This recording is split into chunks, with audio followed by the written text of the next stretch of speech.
buenas tardes, muchas gracias a todos los que nos acompañan en este conversatorio y en sí en acompañarnos en todas las actividades que realiza la Facultad de Ciencias Sociales y en esta ocasión de la mano del Departamento también de Ciencias Sociales y de Economía.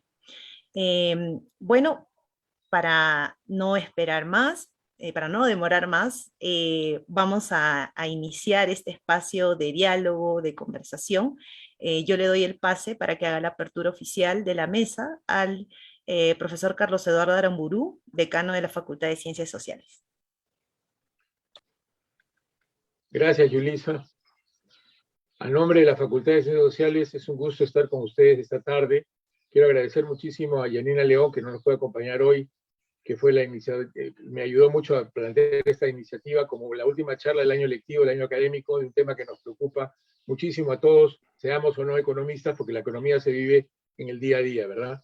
Quiero agradecer también al equipo de comunicación, dirigido por Yulisa y a su equipo, Claudia y Rodrigo, y también especialmente a los tres profesores que nos acompañan hoy día, Giovanna Aguilar, Alonso Segura y Waldo Mendoza, que son profesores súper ocupados, pero que han tenido la gentileza de poder acompañarnos para tratar de entender algo que para muchos de nosotros es bastante incomprensible, ¿verdad?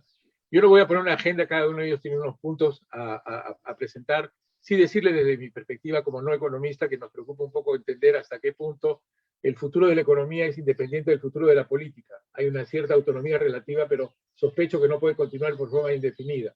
¿Qué está pasando con la inversión fiscal, con la inversión pública? ¿Qué pasa con la inversión privada, que es sin duda el principal factor de creación de empleo? Aparentemente el sector exportador se ha mantenido y tenemos posibilidades interesantes a nivel global, pero ¿hasta qué medida las exportaciones son la única manera de reactivar la economía? Y por supuesto, desde el punto de vista social, que es el que conozco un poquito más, ¿qué implicancias tiene todo esto para el empleo? No solamente para la cantidad de empleo, sino para la vulnerabilidad, la calidad del mismo.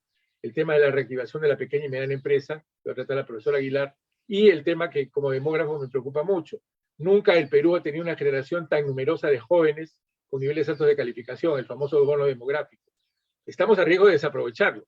Y eso sería una tragedia, ¿verdad? Entonces yo creo que son y muchísimos otros temas que creo que debemos plantear en esta discusión, que tiene por objetivo básicamente el vincular evidencia con política. Es obligación de la universidad que la academia no puede estar al margen de la discusión política, no puede estar al margen de la discusión que nos pasa a todos nosotros, y por lo tanto reitero mi agradecimiento a los tres ponentes, a la facultad y al Departamento de Economía, y sin más, Yulisa, por favor, si podemos empezar con las presentaciones. Muchas gracias y bienvenidos.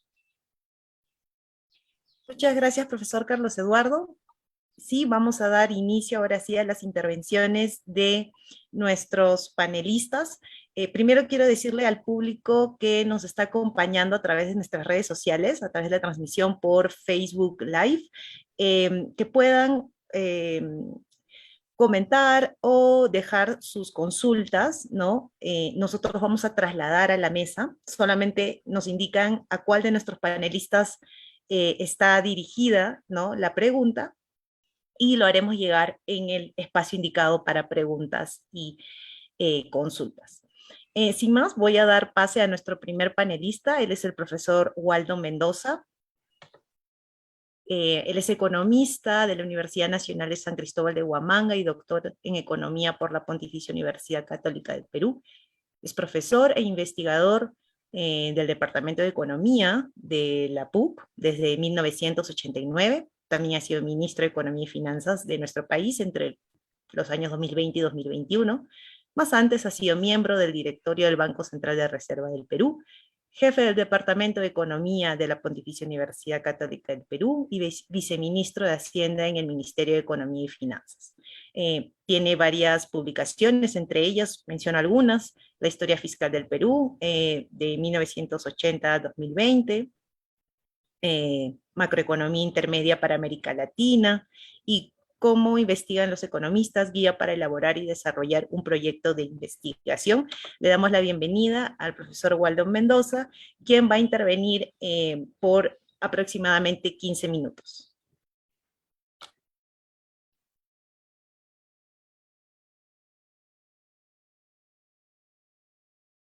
Profesor, ¿su audio está apagado?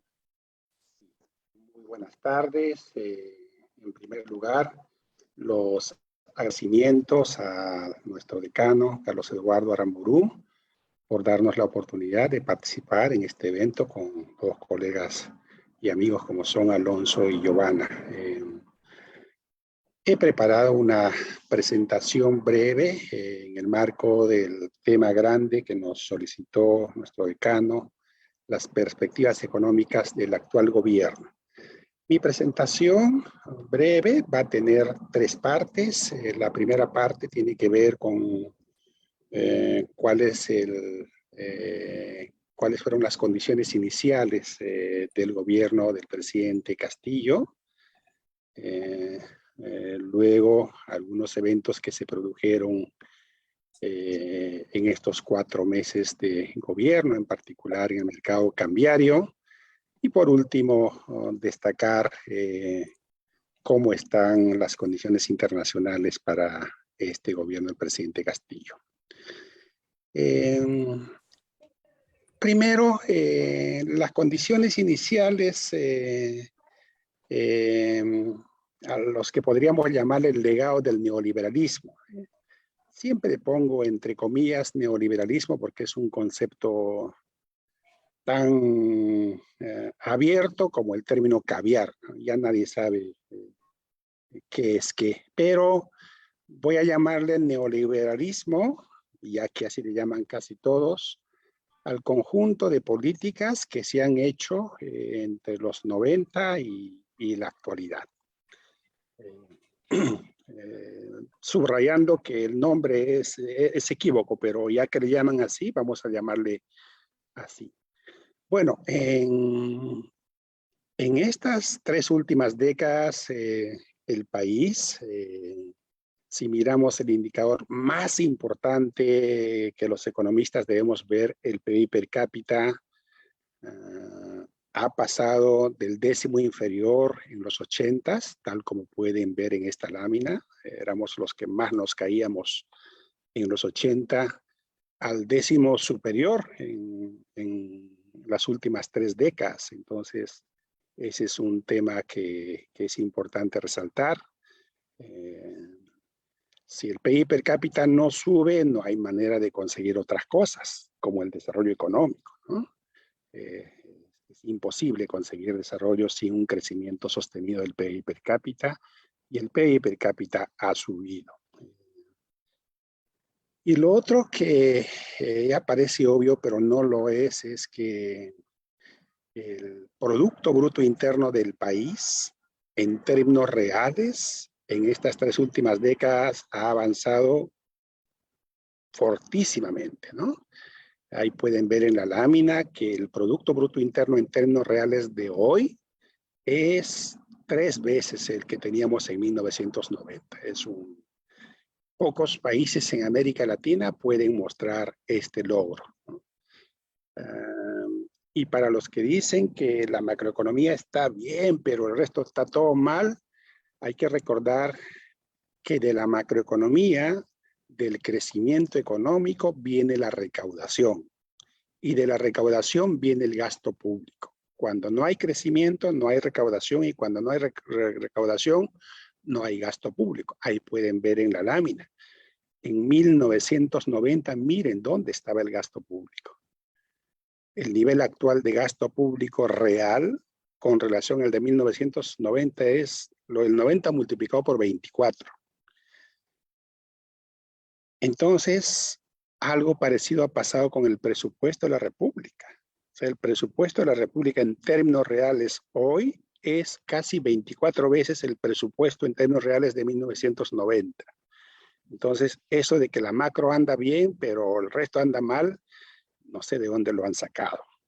Es cierto que pueden haber otros problemas que resolver, problemas distributivos y todo eso, pero si la macro no anda bien, no hay nada que hacer. Si la macro anda bien, algo se puede hacer. Y también el Banco Central de Reserva y el Ministerio de Economía y Finanzas nunca habían tenido tanta fortaleza en la historia peruana. El Banco Central de Reserva en los 80s no solamente tenía pocas reservas, tenía reservas negativas. Ahora, esas reservas internacionales, que son como un seguro oncológico que tiene el país frente a las crisis, es la más alta de América Latina. Y el MEF también es un MEF que ha llegado a un prestigio tal que cuando queremos endeudarnos, nos sentimos como los clientes que van a un centro comercial y todos quieren prestarte, ¿no? Entonces, todo eso se ha conseguido en esta etapa que le llaman neoliberal. Yo diría que en los 80 hacíamos cosas raras, exóticas, locas, casi igual a lo que hacen los venezolanos y los argentinos hoy. Y después agarramos un libro de texto de macroeconomía y nos comportamos normales. El Banco Central se dedica esencialmente a la inflación. El MEF hace crecer el gasto, como ya lo han visto, pero con responsabilidad. Ya no nos entrometemos en manejar las empresas públicas que nos generaban enormes déficits. En resumen, de la anormalidad pasamos a la normalidad y eso explica en gran medida este avance extraordinario, ¿no? E incluso este avance extraordinario, esta fortaleza extraordinaria del MEF, del Banco Central, han permitido salir rápidamente de la crisis económica provocada por la pandemia. Allí lo pueden ver. Y ese es un tema que Giovanna lo va a comentar con más detalle, pero el secreto de por qué salimos rapidito, algunos dicen que es solo un rebote estadístico. En realidad salimos rapidito porque durante el año 2020 el Perú puso en marcha la política crediticia más potente de toda América Latina. El crédito bancario creció más que en ningún país de la región. Ese crédito bancario funcionó como el oxígeno para los enfermos, permitiendo que las empresas no quiebren. Esas empresas que no quebraron, en cuanto se abrieron las actividades económicas, allí estaban. Entonces, esa es la situación como el nuevo gobierno recibió la economía. Y la idea era, sobre este criticado neoliberalismo, entre comillas, qué cosas se puede hacer para mejorar aquello que criticamos. Porque si no, ¿para qué ser gobierno? No es gobierno intentando hacer mejor las cosas. Y en realidad fue un debut malo, por lo menos cuando uno ve la reacción de los capitales de corto plazo. Este es un gráfico que viene desde 1980, que es hasta donde llegan las cifras del Banco Central de Reserva. Nos miden los ingresos o salidas de capitales. Ingresos, cifra positiva; salidas, cifra negativa. Según esta información, en los 3 primeros trimestres de este año, hemos tenido la fuga de capitales más grande de nuestra historia. Gratis, ¿no? Y evidentemente eso tiene consecuencias, ¿no? Si salen capitales del país, si salen dólares del país, el tipo de cambio tiene que subir. Y eso es lo que ha pasado. El tipo de cambio da un salto. Como el tipo de cambio contribuye en la inflación, a la inflación internacional que ya venía subiendo, se suma el tipo de cambio y ahora tenemos una inflación que está también por encima. Entonces, quiero recalcar, esto es gratis, o sea, ¿para qué? ¿Por qué provocar esto? O sea, ¿qué ganamos con esto? De alguna manera, con las diferencias que caben, los primeros 4 meses del actual gobierno se parecen al primer semestre de 1990. No porque ahora estemos en una crisis como de esos tiempos, sino en el sentido de que los muchachos que deben estar escuchando acá seguro no tienen idea de lo que voy a decir, pero en el primer semestre de 1990 la inflación era como el 50% mensual. Nadie sabía cómo se iba a estar en el siguiente trimestre. Muy pocos se preocupaban de 1991. No tenía mucho sentido preocuparse de algo que está muy lejano y de algo que no se sabía dónde íbamos a estar. Actualmente estamos más o menos así. ¿Qué pasará en el diciembre? ¿Qué pasará en el primer trimestre del año siguiente? Gratis. Entonces, todo eso genera incertidumbre con todas las consecuencias que eso tiene, ¿no? Y por último, penúltimo, el Perú es una economía pequeña. Nuestro PBI total debe estar por los 230.000 millones de dólares. Eso es como 0.3% del PBI mundial. Somos pequeños en el sentido de que aceptamos como dadas las variables del contexto internacional. ¿Qué pasa si sube el precio del petróleo? Mala suerte. ¿Hay algo que hacer? No hay nada que hacer, ¿no? Por eso que y la variable más importante entre todas las que nos conectan con el mundo es esta variable que se llama términos de intercambio. Es el ratio entre el precio de las exportaciones y el precio de las importaciones. Es, digamos, el indicador más importante que nos dice si tenemos suerte, suben términos de intercambio, o si no tenemos suerte, bajan los términos de intercambio. Bueno, los términos de intercambio de este año esperados están en su nivel más alto desde 1974. O sea que en términos de suerte, el presidente Castillo tiene más suerte que todos los presidentes que lo antecedieron desde 1974. Cuando las condiciones internacionales son favorables, el país se puede mover hacia adelante, aunque no tengamos buenas políticas, aunque no tengamos un buen modelo de desarrollo.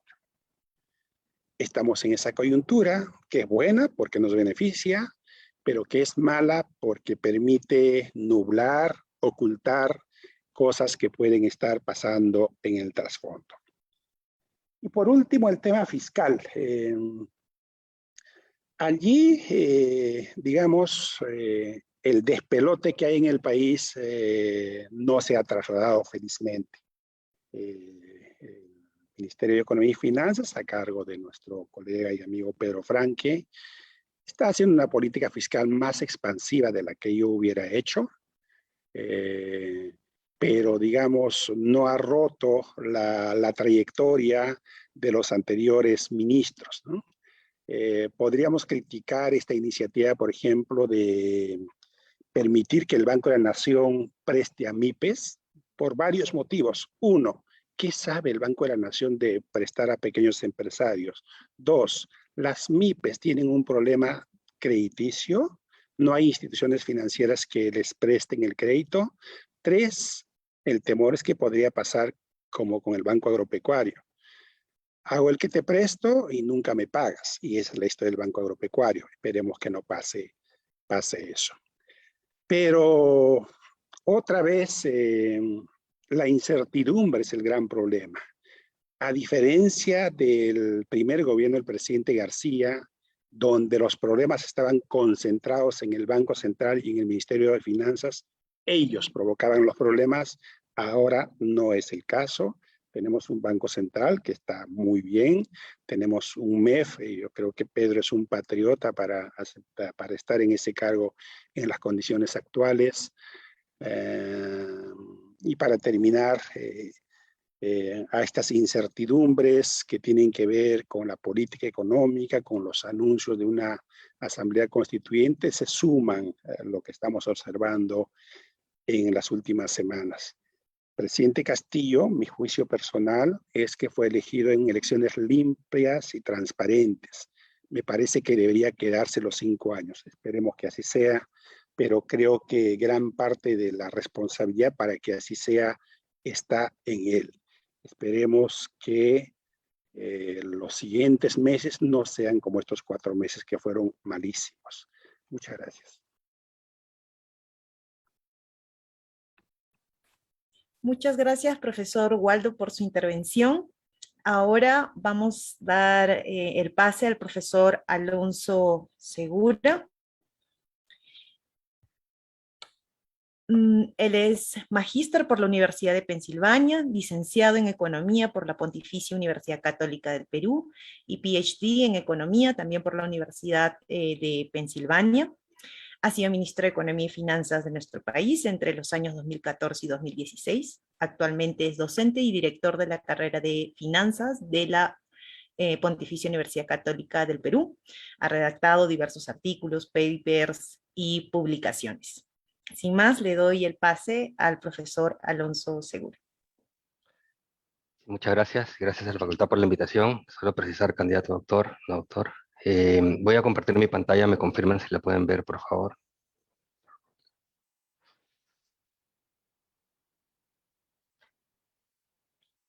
¿Pueden verla? Sí, profesor, se puede ver. Ya, muchísimas gracias. Entonces, empiezo. Me pidieron, muy buena la introducción, es un placer siempre compartir con eventos con Waldo, con Giovanna, con Carlos Eduardo. Me pidieron hablar del tema externo, coyuntura externa y tema monetario cambiario, más pertenencia al Banco Central, así es que me voy a enfocar básicamente en ello. Contexto externo, ya lo mencionó Waldo, tenemos una coyuntura externa muy favorable, los vientos de cola más parecen un huracán de cola. Ahí tienen ustedes las proyecciones de crecimiento de las últimas 2 barras de este año y el próximo año para el mundo, para Estados Unidos, China y América Latina. Y básicamente el objetivo es simplemente mostrar que se espera no solo este año, evidentemente, sino el próximo año, crecimientos muy por encima del promedio de la última década, quizás con excepción de China, que estaría un poquito por debajo. Si lo vemos en términos de intercambio, lo mencionó Waldo, vamos a tener, estamos en los términos de intercambio más altos en casi 50 años, y ese es el factor externo que más, digamos, condiciona, sea para bien o para mal, el crecimiento de la economía peruana, en este caso, para bien. Podemos entrar en mayor en detalle, precios del cobre, el cobre estuvo en su máximo histórico en mayo, casi llegó a ese máximo histórico en octubre de este año nuevamente, y ahora baja un poquito, pero está básicamente en percentil, pues, no sé, 95, ¿no?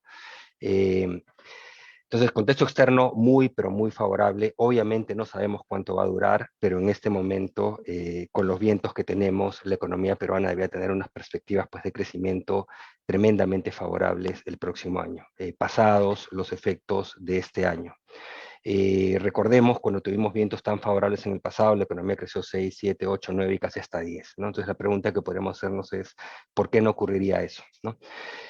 No todo es favorable en el contexto externo. El principal problema en este momento, más allá de la pandemia, que lo vamos a mencionar ahora, es la inflación y un riesgo inflacionario que podría no disiparse con la velocidad que algunos quisiéramos, ¿no? El brote inflacionario se atribuye a razones de oferta, disrupción de procesos productivos y de cadenas globales de valor.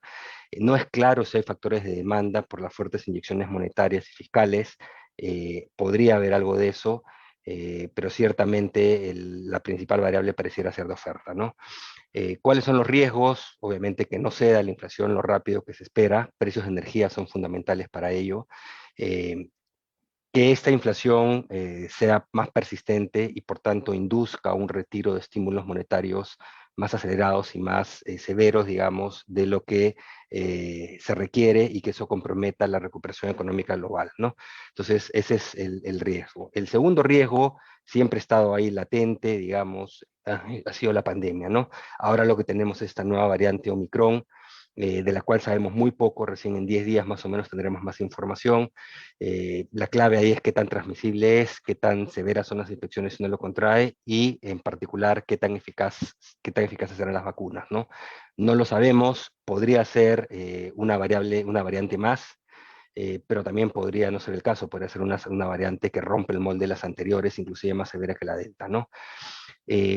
Digamos, podría no tener mayor impacto, pero también podría tener un impacto en crecimiento económico del primer trimestre del próximo año, pero también, si es más complejo, durante una parte mayor del siguiente año. Hay un riesgo de que retroalimente la inflación, es decir, que vuelva a generar rupturas en procesos productivos y cadenas globales de valor que todavía no se normalizan, y eso alimente un nuevo impulso a la inflación y evidentemente también golpear precios de activos en mercados de capitales. Solo acá yo quería recordarles qué cosa es la estabilidad macroeconómica, porque creo que ya como la tenemos, digamos, hace 25 años, algunos pensamos que está garantizada, ¿no? Y esa estabilidad macroeconómica descansa en 4 pilares, ¿no? Crecimiento económico, estabilidad de precios, estabilidad cambiaria y sostenibilidad y credibilidad fiscal. Me pidieron hablar de los primeros, voy a hablar de los 3 primeros, el último no lo voy a tocar. Pero ciertamente las decisiones de política pública son determinantes en cuanto a estos 4 determinantes. 2 de ellos, principalmente estabilidad de precios y cambiar, digamos, evidentemente más en campo el Banco Central, que tiene un manejo, digamos, técnico, independiente, garantizado.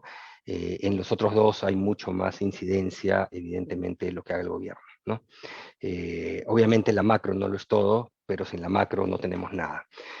Waldo ya habló de esto, de la recuperación se da en todos los países, Perú incluido. Hay un efecto estadístico muy importante, hay vientos de cola muy importantes, son factores determinantes del crecimiento este año. Para el próximo el efecto estadístico se disipa y lo que queda son vientos de cola y lo que hagamos para crecimiento por fuente doméstica, ¿no? Perú tiene mayor crecimiento que el resto, coincido con Waldo que la respuesta del Banco Central con garantía soberana fue determinante, pero también recordemos que la contracción de Perú fue mucho más severa que los otros países, que la mayoría de los países, y por tanto necesitabas una respuesta de política del Banco Central mucho más fuerte también, porque tenías que mitigar un golpe más severo, ¿okay? Ahí simplemente para mostrar un poco la historia, los círculos, lo que pasó el 2009, te caes, 2008-2009, y una recuperación mucho más rápida del resto de países de Perú. Ahora ocurre lo mismo. La pregunta es qué viene después. Después el crecimiento, digamos, potencial fue cediendo y la pregunta es qué nos va a tocar pasado el 2021. Los vientos de cola ayudan muchísimo, normalmente generan un crecimiento muy fuerte en la inversión privada que es fuertemente procíclica, pero la pregunta es si esa causalidad se va a mantener. Proyecciones, obviamente las de gobierno muy optimistas, las privadas bastante menos optimistas. Con vientos de cola hay un piso a lo que crecería la economía peruana. Es decir, es difícil pensar que la economía peruana crezca menos que las proyecciones privadas que ven a 2-3% si estas situaciones externas se mantienen. La pregunta es cuánto espacio para que se acelere el crecimiento podría haber, ¿no? Y ahí la respuesta clave es confianza, crecimiento de inversión privada, y esa es la parte de la ecuación que no termina de sumar. Ahí tienen las expectativas empresariales que calcula el Banco Central. Esa es la economía a 3 meses, en terreno muy fuertemente negativo. La línea punteada es cambios de gobierno. Nunca han estado en terreno tan negativo por factor de fuente doméstica, por factores domésticos, solamente por choque externo y muy brevemente. Nunca hemos visto esto, ¿no? Normalmente cuando tenemos una situación externa positiva, las expectativas vuelan y la inversión privada vuela. Ciertamente no pareciera ser lo que estamos viendo. Inversión privada es 80% de la inversión total, creo que todos lo sabemos. Si la inversión privada no crece de manera sostenida e importante, es muy difícil que la economía pueda crecer de manera notoria en 2022, 2023, etcétera, ¿no? Y esto solamente para mostrar la composición de inversión privada e inversión pública en los últimos 50 años. La línea roja es más o menos el promedio de inversión privada de los últimos 15 años, y simplemente mostrar que el desempeño notoriamente mejor de la economía peruana en la macro se debió a un aumento importante en la inversión privada, que si se contrae, que si se comienza un declive, como ocurre en otros países de la región, que han adoptando los títulos o los nombres, los apelativos que usó Waldo, que es neoliberalismo, u otros que no son amigos del llamado neoliberalismo, tienen ratos de inversión muy bajos, ¿no? Pueden ver Bolivia, pueden ver Ecuador, pueden ver Argentina, bueno, Venezuela ni qué decir, ¿no? El punto concreto es, si no generamos impulso de inversión privada de manera sostenida, estamos complicados. Entrando en la parte directamente monetaria, obviamente un brote de inflación. Perú tiene una de las inflaciones más bajas de América Latina y del mundo en los últimos 20 años. Somos un país que tiene estabilidad de precios.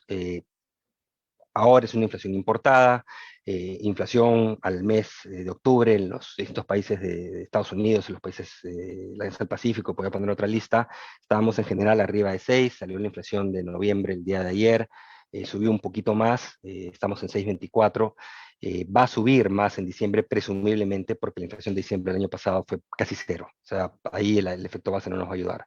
El tema es un fenómeno importado, el Banco Central espera que hacia fines del 2022 la inflación retorne al rango meta, pero ya hablé de los riesgos inflacionarios en la parte de contexto internacional. No sabemos exactamente cuál será la trayectoria. El Banco Central hace lo que tiene que hacer, ese es un choque mayormente importado, si bien es cierto, la subida de tipo de cambio retroalimenta la inflación por el lado de bienes importados y eso es absolutamente atribuible a factores domésticos. Ahí podemos ver tipo de cambio, estas son las principales 24 monedas emergentes que registra o que sigue Bloomberg, y Perú la tercera más depreciada. Turquía, pues la lira turca tiene un tremendo problema, y después de Chile, que está pues en medio de su convención constituyente y con una elección muy incierta, la moneda más depreciada desde inicios de abril hasta la fecha entre las emergentes es el sol peruano, típicamente una moneda muy estable y además el único banco central que interviene y ha intervenido masivamente para tratar de parar las subidas. Si queremos llamarle reducir volatilidad, pero es volatilidad direccional, clarísima hacia arriba, ¿no? Obviamente son factores de fuente doméstica. Hoy día el tipo de cambio estaba por encima de 4,07, lo cual, exceptuando el pico al que llegó digamos, con el gabinete previo de este gobierno, básicamente estamos en pico histórico. Si queremos verlo por tipo de cambio nominal, bilateral, por tipo de cambio real bilateral, tipo de cambio real multilateral, estamos rompiendo picos desde que tenemos, digamos, el actual marco de políticas, ¿no? En los últimos casi 30 años, ¿no?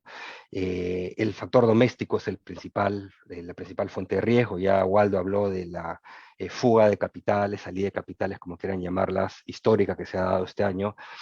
Creo que es clara cuál es la razón, ¿no? El Banco Central, como dije, haciendo lo que puede. Ahí tienen ustedes la tasa de interés de referencia, la tasa de referencia del Banco Central, la nominal y la real.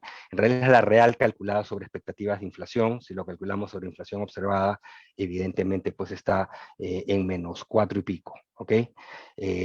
No recuerdo ni siquiera con expectativas de inflación algún momento en que haya estado tan negativa, ciertamente con inflación observada, no.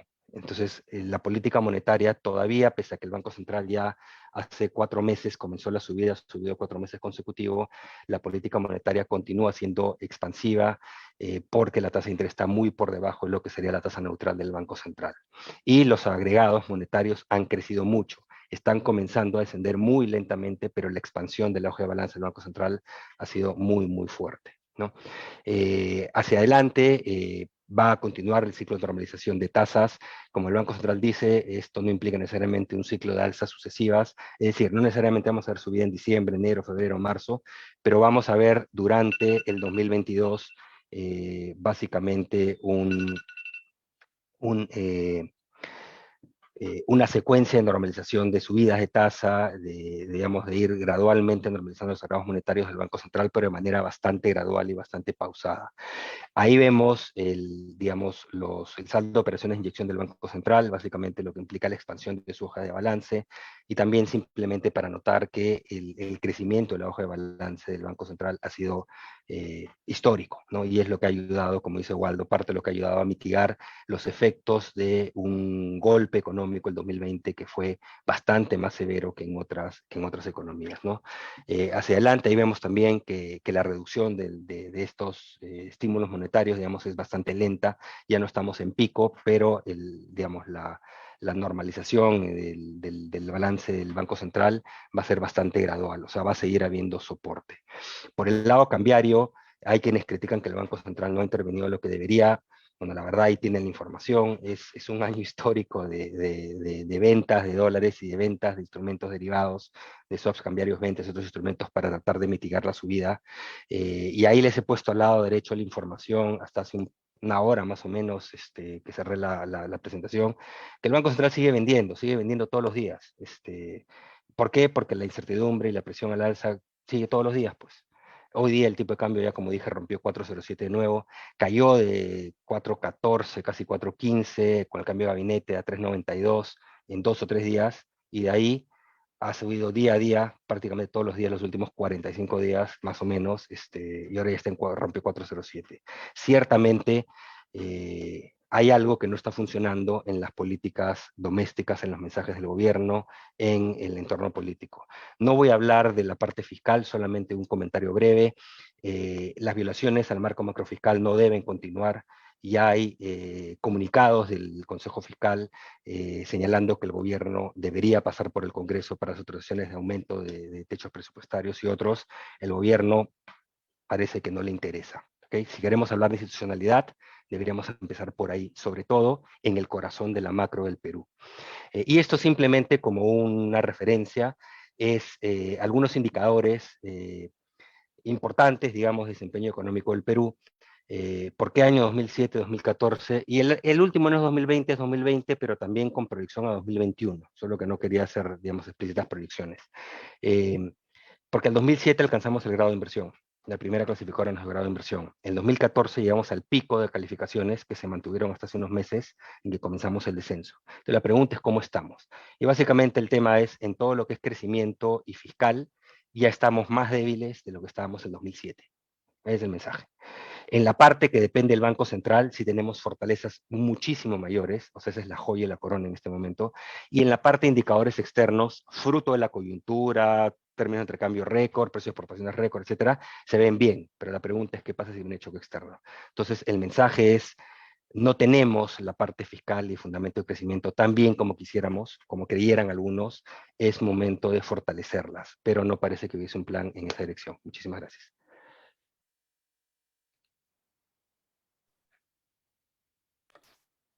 Muchísimas gracias, profesor Alonso.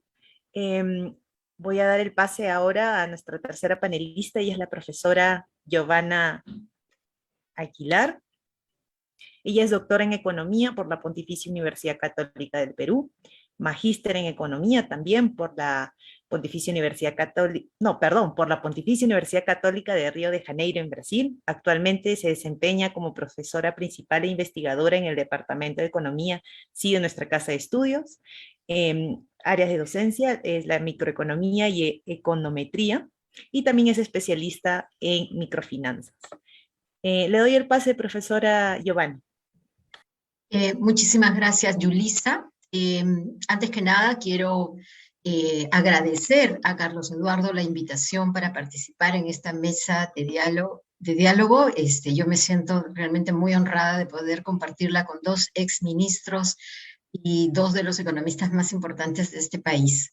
Bueno, dicho esto, voy a presentar el esquema de mi breve presentación. Voy a tocar dos temas, el empleo y el sector microfinanciero, y quiero presentar algunos datos brevemente que nos permiten evaluar la situación actual y las perspectivas tanto del empleo como del sector microfinanciero. Bueno, ¿qué tenemos respecto del empleo? A ver, ¿qué es lo que nos están diciendo los datos más recientes que tenemos acerca de la evolución del empleo en el último informe técnico publicado por el INEI sobre el comportamiento de los indicadores de mercado laboral a nivel nacional? Bueno, lo que nos dice es que la ocupación de la mano de obra se viene recuperando junto con la actividad económica. Eso es un hecho. Durante el último trimestre de este año, la PEA ocupada a nivel nacional ha crecido casi 17% en relación al mismo trimestre del año anterior. ¿Y dónde se está dando más esta ocupación de la mano de obra? ¿En qué tipo de empresas? ¿No? ¿En empresas de qué tamaño? Bueno, si bien en términos porcentuales el aumento en la población ocupada fue liderado por la ocupación en empresas de 11 a 50 trabajadores, en términos de personas ocupadas el aumento fue más vigoroso en las empresas más pequeñitas, estas que tienen de 1 a 10 trabajadores. Muy bien, entonces está aumentando el empleo. Lo que uno se preguntaría inmediatamente es, bueno, ¿qué tipo de empleo está aumentando? ¿No? Y entonces, para responder a esa pregunta, uno tendría que mirar la tasa de empleo formal y la tasa de empleo informal. Y lo que encuentra, ¿no? Miren ustedes el gráfico que les estoy presentando de la evolución de la tasa del empleo formal, es que ha habido una importante reducción de la tasa de empleo formal. Para el año móvil, octubre de 2020 a septiembre de 2021, el 21.8% de los trabajadores del país tenían empleo formal. Esta tasa se ha reducido en 3.7 puntos porcentuales en relación al anterior año móvil. Y si miramos esa misma tasa para el área urbana, también encontramos una reducción importante en la tasa de empleo formal. ¿Dónde está este empleo formal? ¿Dónde se concentra estas ocupaciones que tienen las características de ser empleo formal? En las empresas más grandes, ¿no? Eso también es sabido ya, ¿no? En el último año móvil, ¿no? En las empresas más grandes, en ellas, el 80.7% de sus trabajadores cuentan con empleo informal, en contraste con las empresas más pequeñitas, donde solo el 10.6% de los trabajadores que allí laboran tienen empleo formal. Entonces, empleo formal decreciendo y está concentrado básicamente en empresas grandes.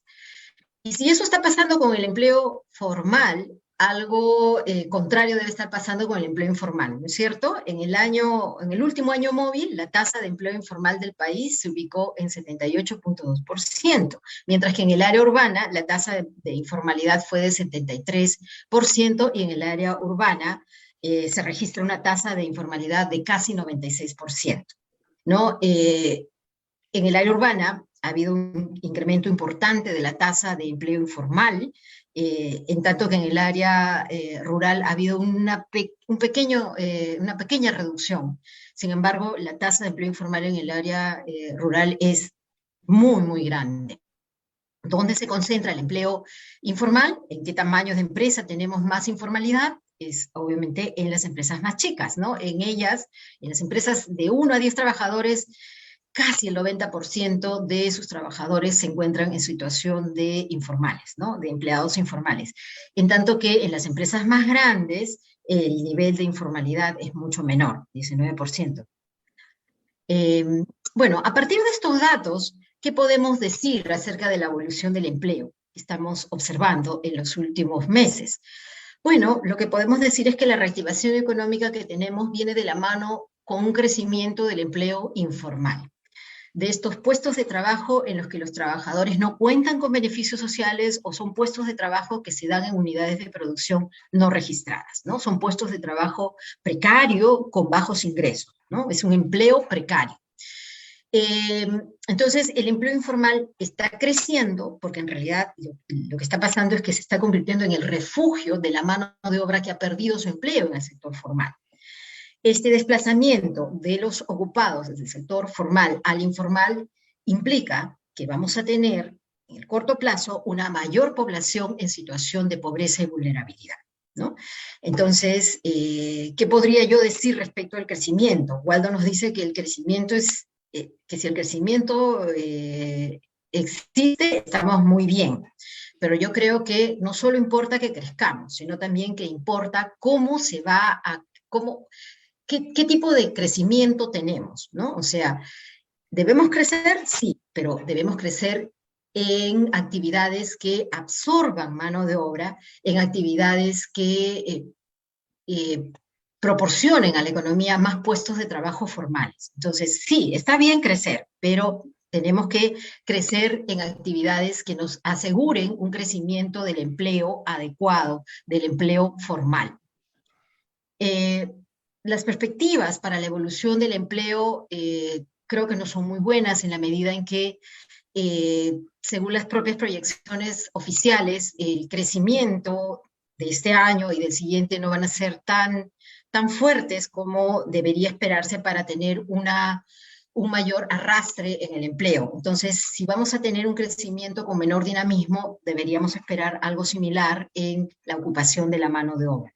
Frente a este escenario, bueno, se esperaría que se implementen políticas para fomentar crecimiento que favorezca actividades productivas que sean intensivas en mano de obra y que fomenten la formalización de unidades productivas que producen mayor empleo, como son las micro y pequeñas empresas.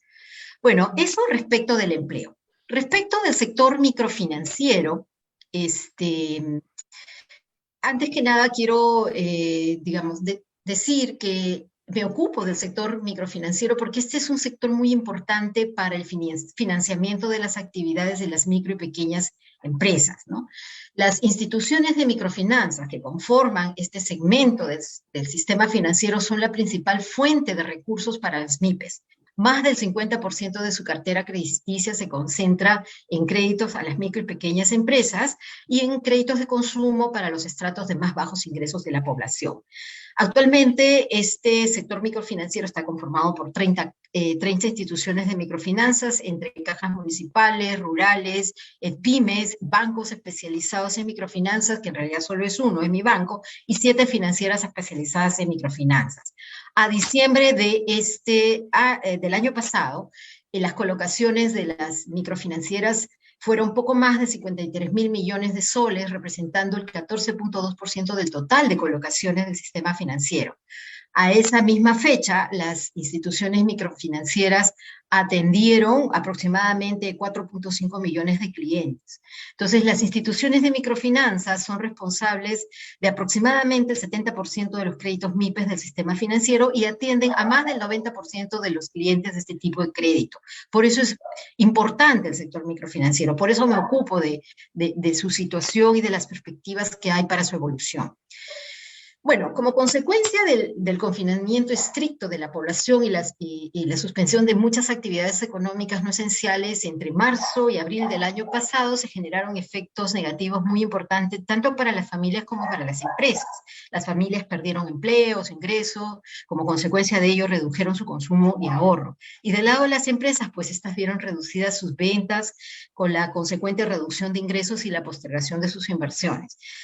Y la respuesta de política adoptada por el gobierno incluyó diversas medidas de estímulo fiscal y monetario y de flexibilidad regulatoria en el sistema financiero para permitir que no se rompan las cadenas de pago y asegurar la sostenibilidad financiera del país, además de la sobrevivencia de las unidades productivas, dotándolas básicamente de capital de trabajo, ¿no? Como parte de estas medidas de política se implementaron los siguientes programas: el programa Reactiva, el Fondo de Apoyo Empresarial para las Micro y Pequeñas Empresas, el llamado FAEMIPE, y así también el Fondo de Apoyo Empresarial para el sector agrario, para el sector turismo, y últimamente el Programa de Apoyo Empresarial para las Micro y Pequeñas Empresas, el PAEMIPE. El objetivo de todos estos programas y fondos era proveer o ha sido proveer de liquidez a las empresas a través de créditos con garantía del gobierno colocados a través de las empresas del sistema financiero. De esta manera, las empresas contaban con recursos para mantener sus cadenas de pago, para tener capital de trabajo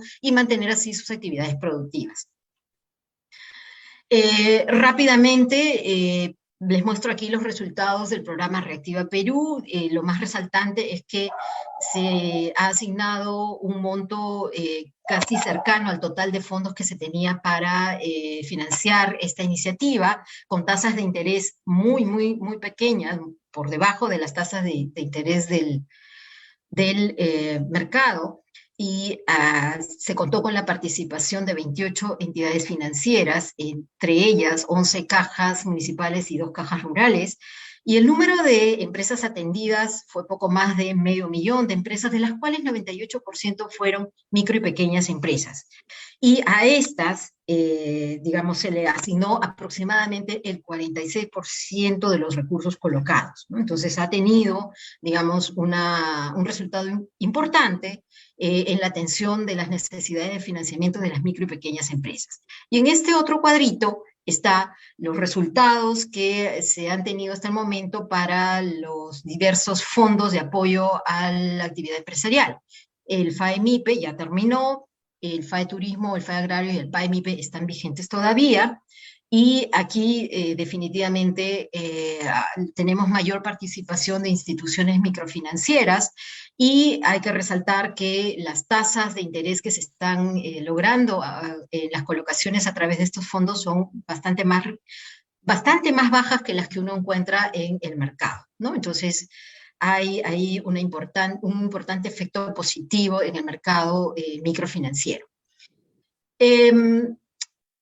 Vayamos a evaluar las colocaciones, cómo ha sido la evolución de las colocaciones de este sector microfinanciero, ¿no? Allí les presento en el gráfico cómo han evolucionado las colocaciones del sistema microfinanciero desde enero del 2019 hasta agosto de este año. Y lo que uno puede ver en primer lugar es que efectivamente con los programas y los fondos que se implementaron, las colocaciones de las instituciones microfinancieras llegaron a crecer, ¿no? De lo contrario, sin esos fondos habrían decrecido entre junio del año pasado y abril de este año, ¿no? Del total de colocaciones que se ha logrado a agosto de este año, 13.5% corresponde a los programas y fondos implementados por el gobierno. Entonces, lo que vemos es que efectivamente la implementación de estas medidas de política económica, de estos programas de crédito que se llevaron a cabo el año pasado, han servido para sostener, ¿no? Los créditos a las micro y pequeñas empresas, ¿no? Entonces, eso no se puede negar, eso hay que decirlo.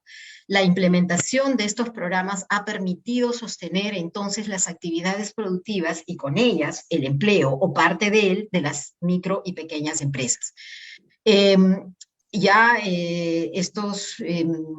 Los recursos provenientes de estos fondos se están reduciendo porque ya han terminado, y más bien lo que estamos viendo ahora en los últimos meses es una recuperación del dinamismo de los créditos o las colocaciones de las entidades microfinancieras sin programa, ¿no? Entonces, eso es lo que hay hasta el momento en términos de las colocaciones de las instituciones de microfinanzas. Vayamos a ver un poco la calidad de la cartera a través de la tasa de morosidad. Y aquí les presento la morosidad de los créditos de micro y pequeñas empresas por tipo de entidad microfinanciera. Entonces, la morosidad de los créditos a pequeñas y microempresas antes de la pandemia ya venía incrementando, ¿sí? Eso es un dato. Con la pandemia, la morosidad de estos créditos creció mucho, en la mayoría de los casos, en la mayoría de las instituciones de microfinanzas. Este año, la morosidad de los créditos a micro y pequeñas empresas registra una tendencia decreciente, también en la mayoría de los casos. Sin embargo, todavía la morosidad presenta niveles bastante altos comparados con los que se tenía antes de la pandemia. La morosidad no refleja el impacto total que pudiera estar teniendo la crisis sanitaria en el sistema microfinanciero, porque no está incorporando aquí los créditos reprogramados, ¿no? El año pasado, la Superintendencia de Banca y Seguros implementó una serie de medidas para facilitar la reprogramación de créditos y entonces eso no está, esa situación de créditos reprogramados no está siendo reflejada por la morosidad. Pero si queremos ver qué pasa con esos créditos reprogramados, podríamos mirar el ratio de cartera en alto riesgo, que es la cartera en alto riesgo respecto del total de créditos. Y ahí uno puede ver que hay un comportamiento creciente de este ratio de cartera en alto riesgo, a pesar de que en los últimos meses está presentando una disminución, pero todavía tenemos niveles muy, muy altos de cartera en alto riesgo, ¿no? Y esto es hasta septiembre del 2021. Esperemos a ver qué va a pasar en el último trimestre del año con esta cartera en alto riesgo, con la reprogramación de créditos y sobre todo con el repago de los créditos reprogramados. Hay una preocupación ya en el sector por el comportamiento de los créditos reprogramados y de la cartera parada, que es parte de estos créditos reprogramados, sobre todo en el sector de créditos de micro y pequeña empresa, ¿no? Que es el sector que ha sido más golpeado en su capacidad de pago por la crisis sanitaria. En términos de rentabilidad, ¿no? Con excepción de las cajas municipales, todas las demás instituciones microfinancieras vieron deteriorada su rentabilidad del año pasado. En lo que va del 2021, con excepción de las cajas municipales que todavía se mantienen con una rentabilidad positiva y la banca especializada, el deterioro de la rentabilidad ha continuado. Y esto se explica básicamente por la caída en las utilidades, debido a la reducción de ingresos originada por el mayor impago y las mayores reprogramaciones de créditos, además de las menores tasas de interés. Y por otro lado, también por el aumento de los costos derivados de las mayores provisiones que se tuvieron que hacer, a pesar de que hubo una reducción de costos financieros y operativos debido a que se pasó a trabajar con menos personal en oficina, ¿no? A pesar de todos estos resultados, la morosidad, la rentabilidad y la utilidad generados por la crisis sanitaria, el sistema microfinanciero se muestra todavía solvente, con ratios de capital global por encima del porcentaje legal requerido, que es 8%. Y esto, hay que reconocerlo también, se debe a muchas medidas adoptadas por las propias entidades para preservar su solvencia, como por ejemplo la capitalización de utilidades el año pasado y este año, la emisión de deuda subordinada en el caso de las cajas municipales, la constitución de provisiones voluntarias, entre otras medidas. Muy bien, entonces el sector microfinanciero llega a finales del 2021 con un mayor dinamismo de sus colocaciones, ya sin los fondos provenientes de los programas del gobierno, con altos niveles de morosidad y de cartera en alto riesgo, a pesar de presentar una tendencia decreciente, y menores niveles de utilidad y rentabilidad. No obstante, es un sistema todavía solvente, es un sistema solvente. ¿Qué hay? ¿Qué perspectivas podemos tener respecto a la evolución de este sector? Bueno, en realidad, la continuidad de la recuperación de las colocaciones de las IMF va a depender mucho de lo que pase tanto con la demanda como con la oferta de créditos. Si la reactivación económica continúa sin restricciones de tipo sanitarias, toques de queda, restricciones de aforo, entre otras, podría esperarse que esta estimule la demanda de créditos. Sin embargo, también hay que tener en cuenta que la demanda de créditos podría retraerse por efecto del encarecimiento del crédito, debido al aumento de la tasa de interés de referencia. No hay que olvidarnos que el Banco Central, en su tarea de controlar la inflación, está aumentando su tasa de referencia y eso definitivamente va a impactar en el costo del crédito. Entonces, así como vemos ahorita el panorama, no es posible tener una perspectiva clara acerca de lo que va a pasar con la demanda de créditos. Y del lado de la oferta, bueno, la oferta va a, digamos, a depender mucho del cumplimiento del pago de los créditos, de aquellos que se han otorgado en el marco de los programas del gobierno como de otros créditos, porque es clave garantizar el mantenimiento de la oferta de créditos, pero para eso se necesita que los créditos se paguen. Ya estamos a más de un año de la implementación de estos programas y de una serie de medidas que han facilitado la reprogramación de créditos, pero los créditos se tienen que pagar finalmente, o si no, van a entrar en mora. Y eso podría, si este es el escenario, si eso ocurre, podríamos tener un problema serio en la morosidad y en el deterioro de las carteras, y tendríamos un deterioro de la cartera, de la calidad de la cartera de colocaciones, que podría finalmente, digamos, a tener un impacto negativo en la oferta de los créditos, además de que podría, digamos, incentivar a las instituciones de microfinanzas a ser mucho más cautelosas en el otorgamiento de créditos y esto otra vez impactar negativamente en la oferta. Entonces, tampoco tenemos muy claro cómo va a ser el panorama. Lo que sabemos es que hay en las autoridades del sector, y esto es básicamente de CBS, una preocupación por el repago de los créditos, ¿no? Hay en el último informe sobre la estabilidad del sistema financiero, la SBS informa que hay una dificultad de las grandes empresas para cumplir con el pago de sus deudas. Si eso está ocurriendo con las grandes empresas, me imagino que la situación con las MIPES es igual o peor. Entonces, el comportamiento de la morosidad crediticia es un punto, creo yo, de preocupación ahorita, en el corto plazo. Si los créditos reprogramados entran en mora, las IMFs pueden entrar en pérdidas serias que podrían comprometer su estabilidad financiera. Felizmente, tenemos este programa de fortalecimiento patrimonial de las instituciones especializadas en microfinanzas que Waldo lanzó cuando estaba de ministro en abril pasado, que debería ayudar a muchas instituciones microfinancieras con una situación vulnerable a pasar este mal tiempo. ¿sí? Lo que se sabe es que ya hay 6 instituciones interesadas, 4 cajas municipales y 2 entidades privadas. Felizmente tenemos esto, ¿no? Para este sector de instituciones que proveen crédito a las micro y pequeñas empresas, que podría ayudarlas, como digo yo, a campear este mal temporal.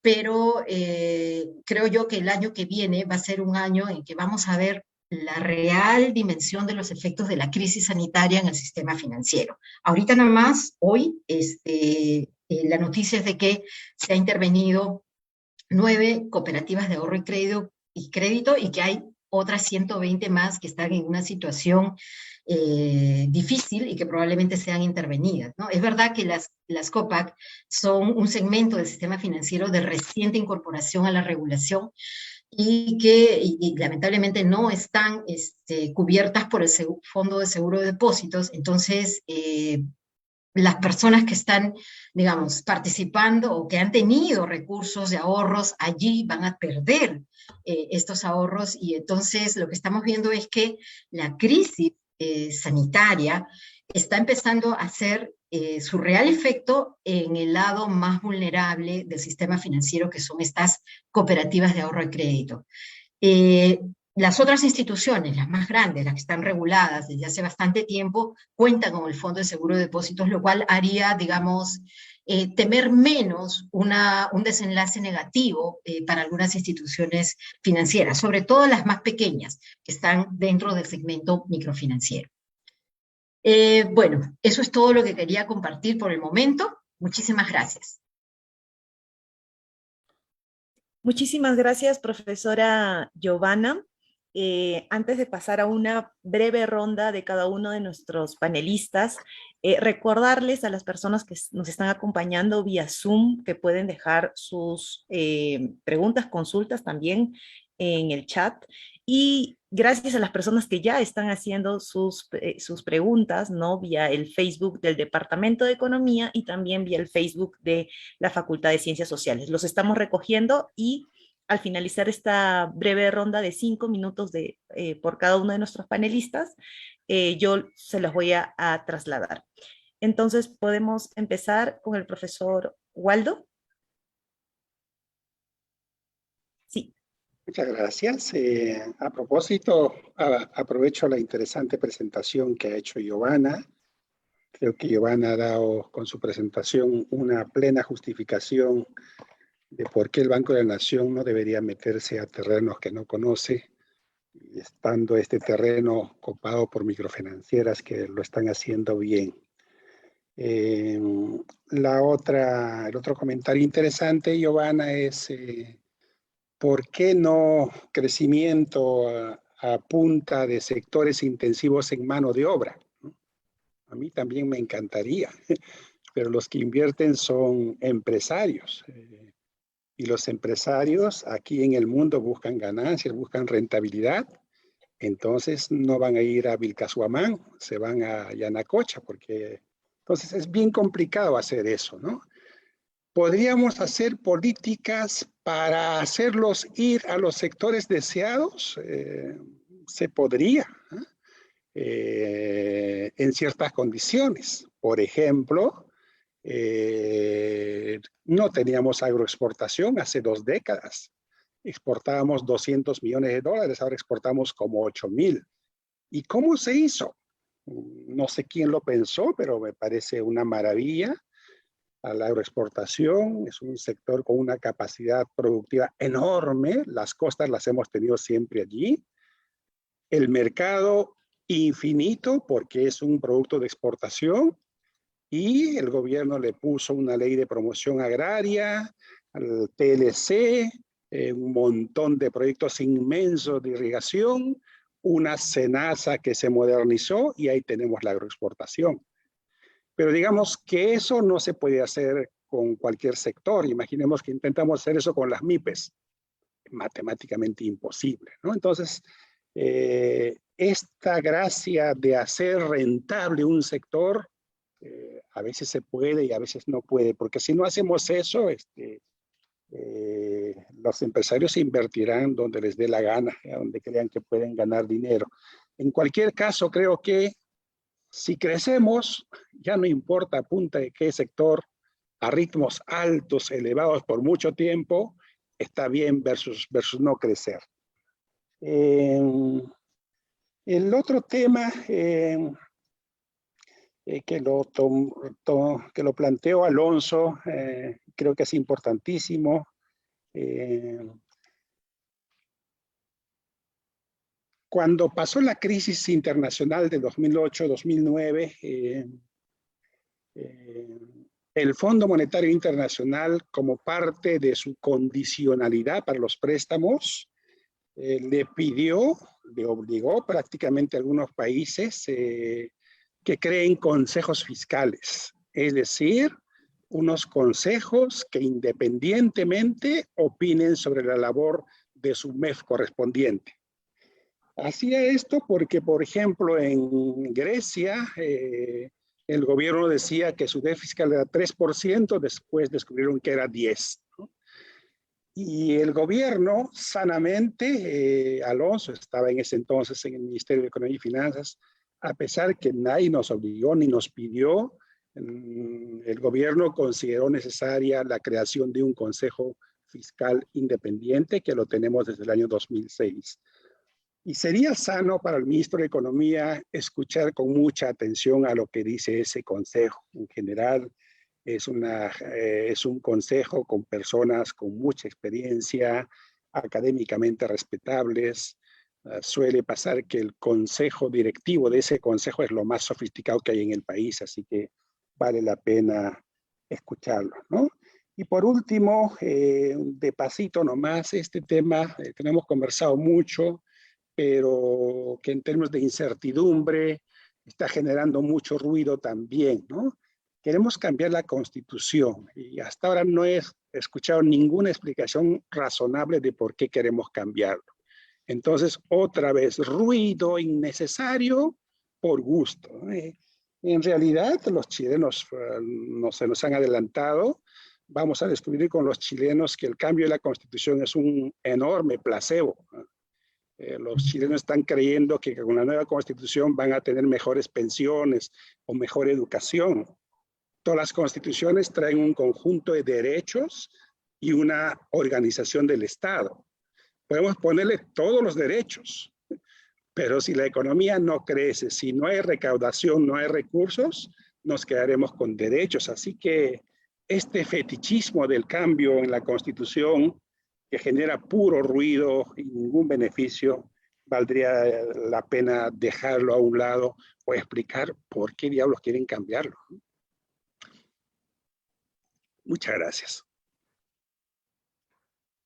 Gracias, profesor Waldo. Ahora le damos el pase al profesor Alonso.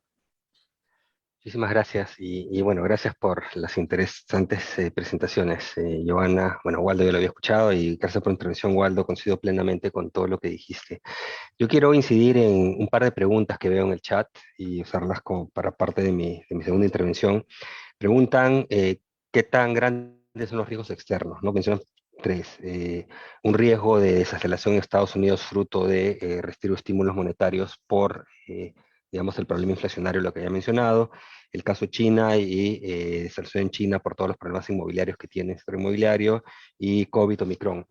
Es muy difícil cuantificar ese tipo de riesgos, ¿no? Yo creería que el caso de China, de alguna manera u otra, China siempre se las ha ingeniado para tener un aterrizaje suave, está tratando de mutar nuevamente su modelo de crecimiento de uno enfocado en inversiones inmobiliarias y consumo interno a uno más enfocado en inversiones, infraestructura verde, etcétera.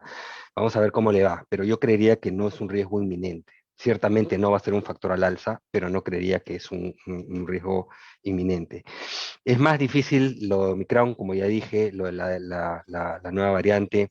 No sabemos mucho. En 10 días van a salir los primeros estudios sobre resistencia a vacunas y también sobre transmisibilidad. Y ahí, digamos, podrá haber un poquito más de información. Entonces, simplemente esperar y ver qué pasa, pero importante tener en cuenta que si las noticias son malas, digamos, que es muy transmisible, que es sobre todo resistente a vacunas, eso puede tener evidentemente implicancias obvio en la salud pública a nivel global, pero tanto en crecimiento como en inflación. ¿no? En ambos, y en la dirección contraria a la dirección negativa entre ambos, no menos crecimiento, más inflación. Los Estados Unidos, vamos a ver, probablemente ratifiquen al actual presidente de la Reserva Federal. Estados Unidos no ha comenzado el ciclo de subidas, ha señalizado que lo va a hacer antes de lo que se había planeado, pero hasta ahora han tratado de manejar las cosas mejores cuando hicieron el tapering en el año 2014, 2013, 14, 15, ¿no? Para evitar un nuevo taper tantrum que afecte precios activos, precios de materias primas y sobre todo comprometa la recuperación.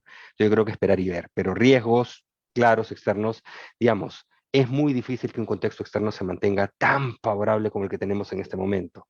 Entonces, ojalá, pero no podemos depender de eso, ¿no? El segundo comentario, y obviamente, si no tenemos un contexto externo favorable, dadas las condiciones domésticas, en ausencia de cambios de, digamos, de giro del gobierno y el clima político, vamos a continuar con un nivel de incertidumbre razonablemente alto. Entonces, eso va a constreñir las fuentes de crecimiento domésticas, ¿no? Mencionó Giovanna el tema del empleo, eso ralentiza la generación de empleo. Un dato que sí me gustaría resaltar de empleo, que no creo que no lo vi, es que fíjense en empleo adecuado y en tasa de participación. La NOPEA ha crecido en 780.000 personas y el empleo adecuado con respecto al 2019 y el empleo adecuado se ha reducido en 1.400.000 más o menos. O sea, tenemos todavía 2.200.000, 2.100.000 personas que están fuera de la PEA o no tienen empleo adecuado. La otra dimensión, recuerden el concepto económico, o sea, todavía el mercado laboral está bastante afectado con respecto a lo que fue el punto de partida, que no es que fuera un mercado laboral espectacular, ¿no? O con gran calidad de empleo. Y ahí aprovecho de mencionar responder a la segunda pregunta, que mencionan sobre qué expectativas hay de modificaciones en legislación laboral, en normas laborales. La idea que en general, y acá siempre se va a polarizar la discusión. Hay los que creen que la solución a los problemas del Perú es rigidizar más el marco laboral, fortalecerse una FIL solamente, ir por ese lado. Yo creo que la evidencia está en contra de la evidencia internacional y la evidencia de Perú, ¿no? Si no tendríamos tanta informalidad. No es un tema solamente de querer o no querer cumplir. Pero creo que no hay, digamos, perspectivas de que haya reformas laborales pro generación de empleo, todo lo contrario. Sigue teóricamente sigue viva la Agenda 19 del anterior ministro de Trabajo. Una agenda que lo único que podría hacer es destruir empleo, ¿ok? Y generar más informalidad. Si es que eso es posible en un país como el Perú. Entonces, creo que el mejor escenario posible es que no se le meta más mano al marco laboral y tratar simplemente de, como dicen los gringos, mother through, ¿no? O sea, simplemente tirar para adelante. Y en ese sentido, la pregunta es qué reformas trae el actual gobierno, qué reformas podrían salir del Congreso, reformas buenas, digamos. Yo creo que no hay mucho espacio, no se ve nada coherente. Políticas de oferta, lo mencionó Waldo en su segunda intervención, son fundamentales, todo lo que es diversificación productiva, desarrollo productivo, etcétera, toma tiempo, toma persistencia, toma mucha política basada en evidencia, y, y no necesariamente es algo que esté hoy día en el centro de las políticas públicas, ¿no? Entonces, yo creo que por ahí, nuevamente, ojalá y avancen alguna de los temas que se ven en las mesas ejecutivas, sectoriales, ojalá, pero básicamente lo que vemos es solo iniciativas de más gasto, más gasto, más gasto del gobierno. Hoy día es 1.000 millones de soles de deuda social, no sé cuántos millones a bonos pensionistas, todo es más gasto, más gasto. Ciertamente algunas partidas de gasto se pueden necesitar, pero sería bueno que cumplan con los requisitos legales, que el marco macroeconómico tuviese vaso legal, por ejemplo, está contra la ley el marco macroeconómico, que pidan las empresas presupuestarias al Congreso y que se discuta, ¿no?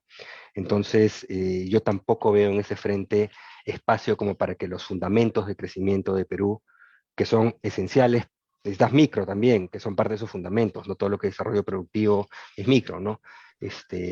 No veo mucho espacio, ¿no? Ojalá me equivoque, pero no veo claridad de propuestas, no se ve nada hasta el momento, ¿no?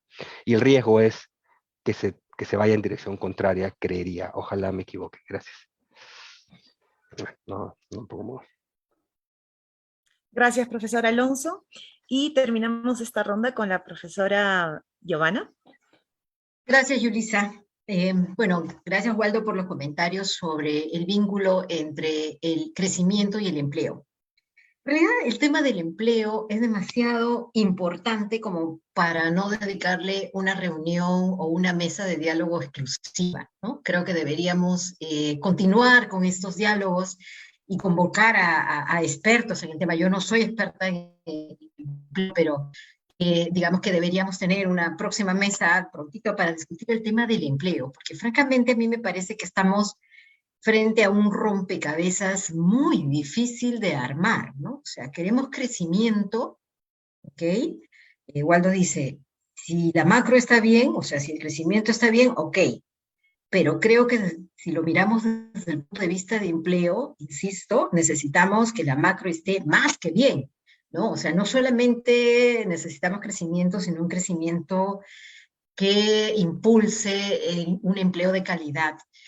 Y como les digo, para mí es un rompecabezas que necesitamos armar con todos los expertos alrededor porque es muy difícil.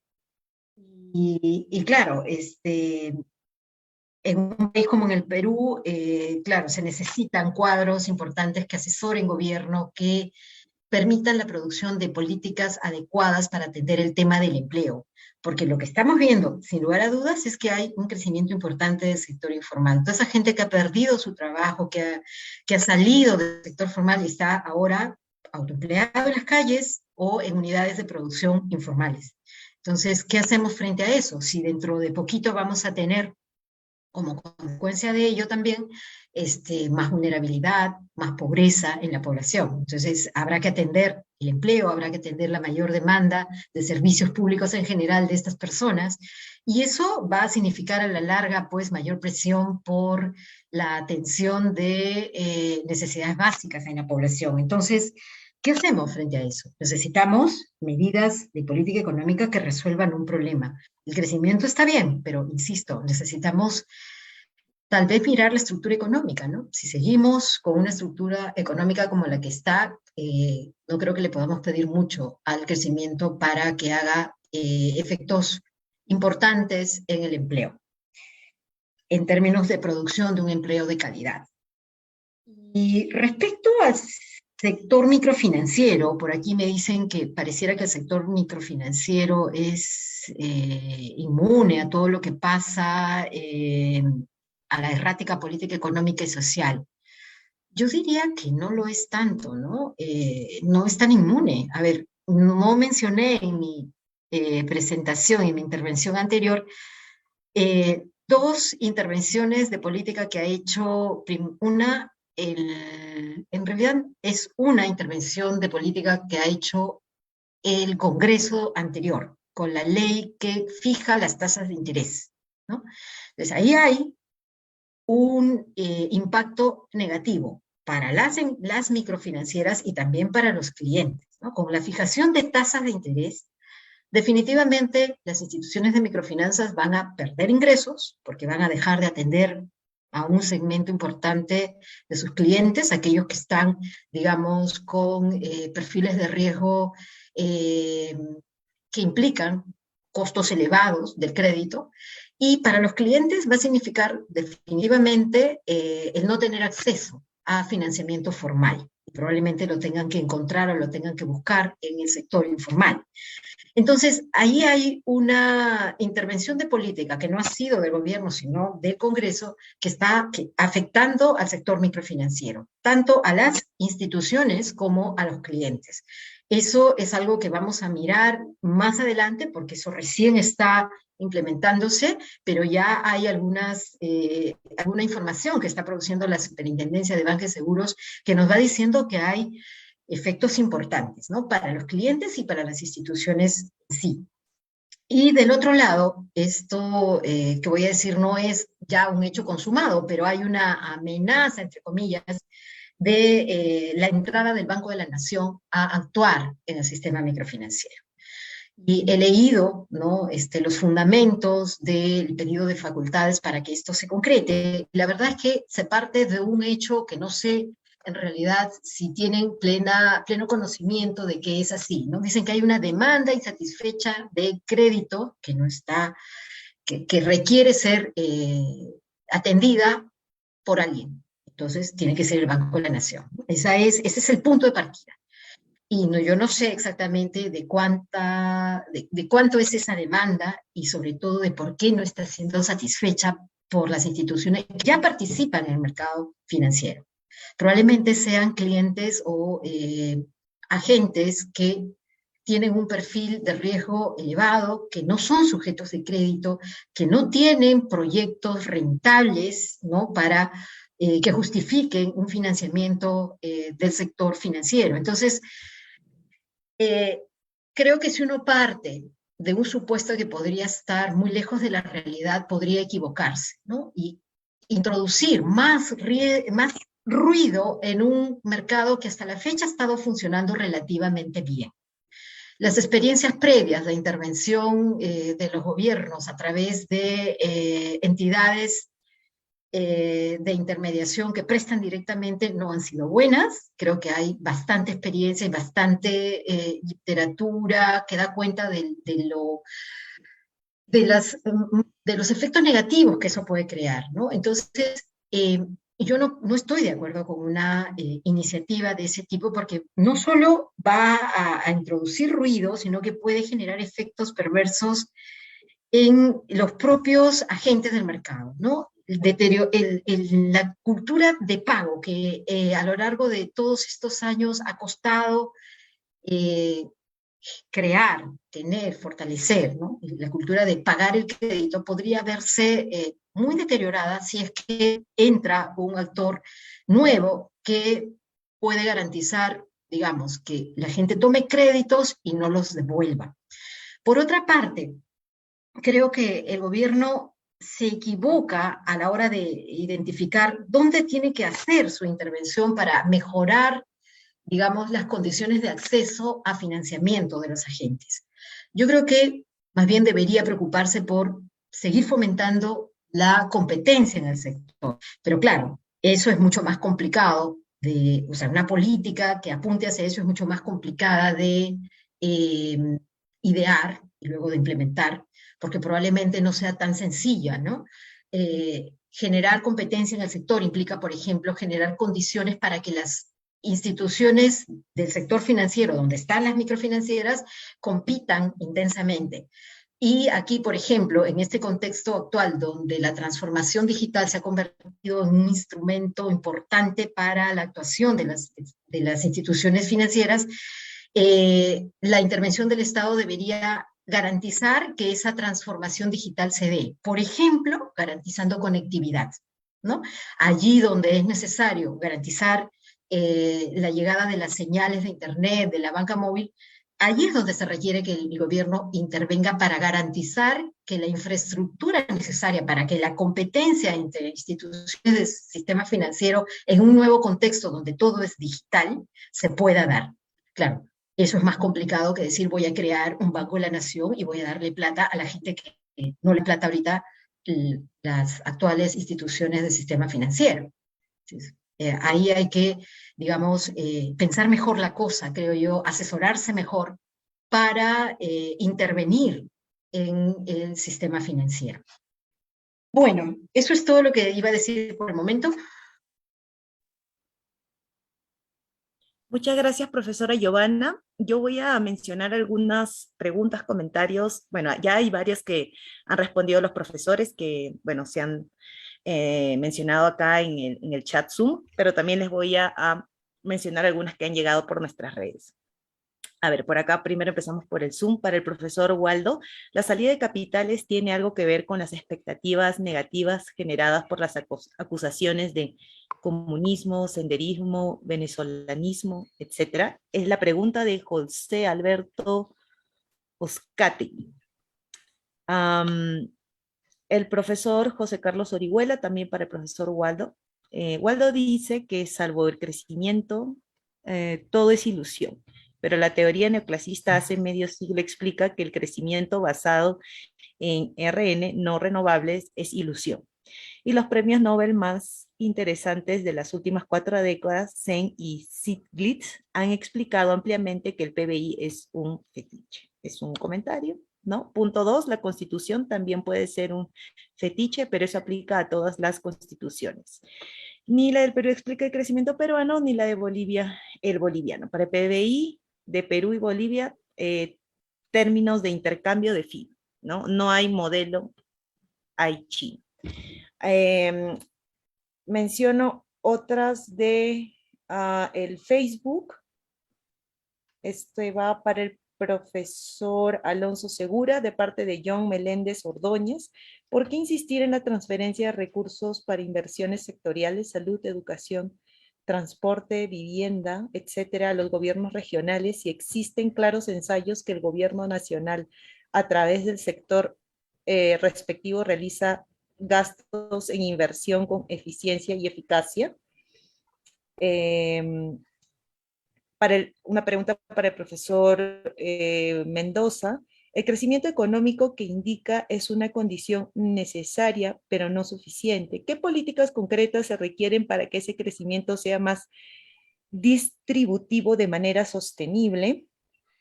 Y para la profesora Giovanna, de parte de Alberto Ibáñez, las microempresas, negocios en las microfinanzas, se caracterizan por no declarar todo lo que venden, lo que tiene impacto en recaudación. Esto a nivel de política macroeconómica resta recursos. ¿Qué políticas de formalización efectiva puede mencionar para que sea rentable para una microempresa, para que una microempresa pueda formalizarse? Vamos con esta primera ronda, ¿sí? ¿Puede empezar el profesor Waldo a responder si, sí? Gracias. La pregunta de Pepe Oscate sobre la salida de capitales. Javier Silva Ruete solía decir que el órgano más temeroso del cuerpo humano era el bolsillo, ¿no? Y los capitales que han fugado son básicamente de empresarios, ¿no? Y un poco de depositantes. Si eso lo provocó las noticias, las calumnias, ya qué importa, ¿no? Han fugado y han provocado una elevación del tipo de cambio impresionante. Entonces, podríamos hacer una investigación sobre por qué fugaron, pero no creo que valga la pena. Fugaron. Sobre el PBI, a ver, el PBI no puede ser un fetiche, porque si vemos, cuando enseñamos en macro básica, el PBI es salarios, beneficios, ingresos de informales e impuestos. ¿Cuál de esos componentes es fetiche? Cuando crece el PBI, o crecen los salarios, o crecen los ingresos de los informales, o crecen los beneficios, o crecen los impuestos. Podríamos decir, todo será beneficios. Bueno, eso no se puede decir, pues no, porque no, se reirían de nosotros. Entonces no es un fetiche, no puede ser un fetiche. Pregúntenle a los chinos si es un fetiche. En las 3 últimas décadas, China creció un 8% y ha sacado a 700 millones de la pobreza. Pregunte a esos 700 millones si el PBI es un fetiche. Entonces, no entiendo intentar convencerse de que el PBI no importa. Si yo tuviese un indicador más importante que el PIB per cápita, díganmelo, ¿cuál es ese indicador? Incluso los indicadores de desarrollo humano, haces la correlación y cuadra pues con el PIB per cápita. A no ser que estemos pensando, recuerdo un cuento que leí de chibolo, la camisa del hombre feliz. Era un rey, buscaba a alguien que fuese feliz en el reino y entrevistaban a todos y todos decían no soy feliz, no soy feliz. Al final encontraron un calato que dijo que era feliz. Entonces, sí podemos tener felicidades de ese tipo sin PBI per cápita, seguro, pero...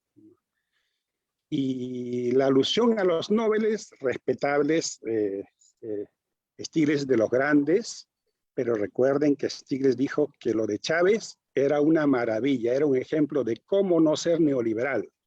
Y lo de Kirchner también. Kirchner y Chávez apadrinados por Stiglitz, así que como intelectual todo mi respeto, pero Y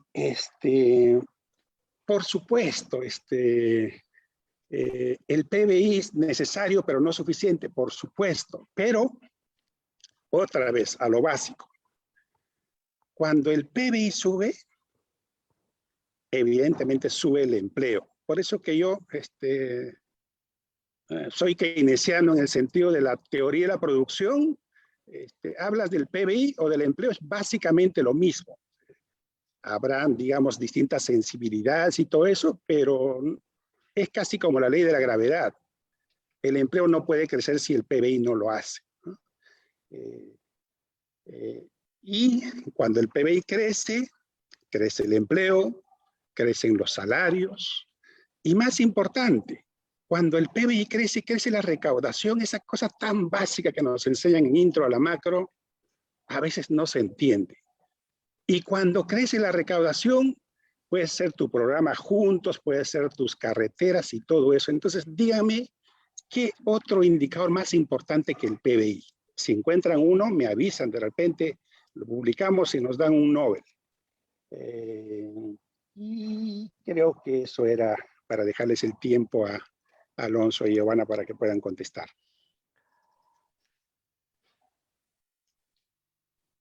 Sí, el profesor Alonso. Bueno, muchas gracias. Bueno, antes que nada, 100% de acuerdo con Waldo en su tercera intervención. Me pidieron comentar sobre transferencia de recursos a gobiernos subnacionales y quería comentar una pregunta que no hicieron, pero que está ahí, que es sobre temas de agro. Miren, el ideal, o sea, la descentralización es un ideal que todos quisiéramos, ¿no? Tener, digamos, las autoridades políticas más cerca de los ciudadanos, ¿no? El tema es que yo creo que no es exagerado decir que la descentralización en el Perú ha sido un fracaso, ¿no? Un fracaso que además no estoy diciendo que se revierta, simplemente no ha funcionado como uno hubiera esperado, ¿no? Y la problemática trasciende lo económico, parte desde lo político, parte desde lo social, parte de quiénes son los que se presentan en las elecciones para ser autoridades públicas, parte de que cuántas competencias, qué capital humano tienen para ser autoridades, qué intereses tienen y qué intereses buscan defender o privilegiar cuando son autoridades. O sea, hay una serie digamos, de dimensiones ahí que son o sea, se lo dejo más a los politólogos si quieren, ¿no? Lo cierto es, lo que se ha venido haciendo en los últimos años y continúa y ahora lo han vuelto a hacer, es seguir dándole recursos y recursos y recursos, pero sin rendición de cuentas y sin ver que tengan las capacidades para poder ejecutar esos recursos las autoridades subnacionales. Ahora, incrementando el porcentaje del IGB que va al FONCOR, ¿no? De 1% a 1.5, etcétera, ¿ok? Entonces, yo creo que la solución no es una solución de plata, de más plata o de menos plata. Es un problema mucho más complejo de cuáles son las competencias de nuestras autoridades en los territorios y cuál es, digamos, cuál es la estructura política electoral que lleva a que sean autoridades, ¿de acuerdo? Mientras eso no cambie y no es un tema económico, o no es puramente económico ni mayormente económico, sí va a tener consecuencias evidentemente económicas, no de desarrollo, sobre todo en los territorios. Entonces, simplemente comenzar eso. ¿Por qué le siguen dando cada vez más recursos? No lo entiendo. ¿Sí? No lo entiendo porque debería haber condicionamientos a resultados también. Había otra pregunta que se habló sobre agro, ¿no? Y el tema ahí también es que digamos, el gobierno propone una segunda reforma agraria. El nombre no dice mucho, salvo para aquellos que fueron hinchas de la primera reforma agraria, ¿no? No quiero entrar en dimes y diretes de eso, pero básicamente es una agenda vacía que tiene una serie de elementos de los distorsionantes que han subsistido en el tiempo, que se han achicado y que los quieren expandir, pero después tiene una serie de vacíos. Coincido, hay un tema de infraestructura de riego que ha ayudado mucho en la costa, ha ayudado algo en la sierra a través del programa Mi Riego, que después le cambiaron el nombre a Sierra Azul, me parece, pero falta mucha más inversión en riego. Pero en general lo que falta es políticas públicas que permitan que los pequeños agricultores se inserten en cadenas de valor, se inserten a la agroexportación, ¿de acuerdo? Esa es la manera de darles una salida sostenible a sus cultivos. En otros casos podrá ser hacia mercado doméstico, pero digamos, la vía grande es por ahí. Hay algunas iniciativas al respecto y hay algunas agroexportadoras que están haciendo eso, pero todavía es masivo y todavía es un esfuerzo básicamente privado. Yo creo que las políticas públicas deberían enfocarse en eso, cómo hacer para dar la infraestructura necesaria, cómo para dar la tecnología necesaria para que puedan engranarse. Y ahí, como dije, y hay iniciativas exitosas, lo que hay que hacer es cómo hacer para generar el ecosistema para que esto sea más propicio y mucho espacio para las políticas públicas. Y ciertamente no es parte de la agenda y no va por la agenda de segunda reforma agraria, ¿de acuerdo? Va por lo contrario. Tan es así que podría comentar, ya que hablé de inflación, el gobierno, ayer creo que salió una noticia que ofrece evaluar en 20 días la franja de precios para arroz, maíz, leche, azúcar. Pues yo no sé qué están ofreciendo y qué van a concluir, pero ¿realmente creen que esa es la solución? O sea, lo único que puedes lograr con eso, si los regresas a las franjas de precios, más allá de que nos metan demandas en la OMC que vamos a perder, es que suban los precios del arroz, maíz, leche y azúcar, en un contexto en que ya de por sí el componente de alimentos de la canasta básica está subiendo, subiendo y subiendo. O sea, simplemente pareciera que brújula no hay mucho, ¿ok? Y preocupa entonces que siquiera consideren ese tipo de iniciativas, ¿no? Entonces, no sé, me reitero, no veo claridad de políticas, ¿no? Y cada día es una noticia nueva. Y eso no es mentira, no es mito, simplemente es transmitir lo que está anunciando el gobierno, ¿no? Así como la Asamblea Constituyente sigue ahí, por ejemplo, entonces eso genera mucho ruido, ¿de acuerdo? Vamos a ver qué pasa, pero digamos, no pareciera que haya un entorno o una mentalidad de gobierno reconocer que no está implementando las políticas necesarias, transversales, sectoriales, y que está generando mucho ruido, ¿no? Además, gracias.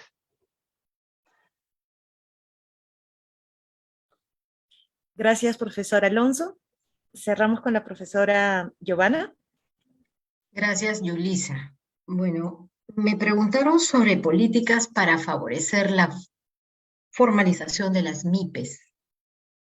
A ver, las MIPES son unidades de producción pequeñitas, de baja productividad, ¿no? Están por todo lado.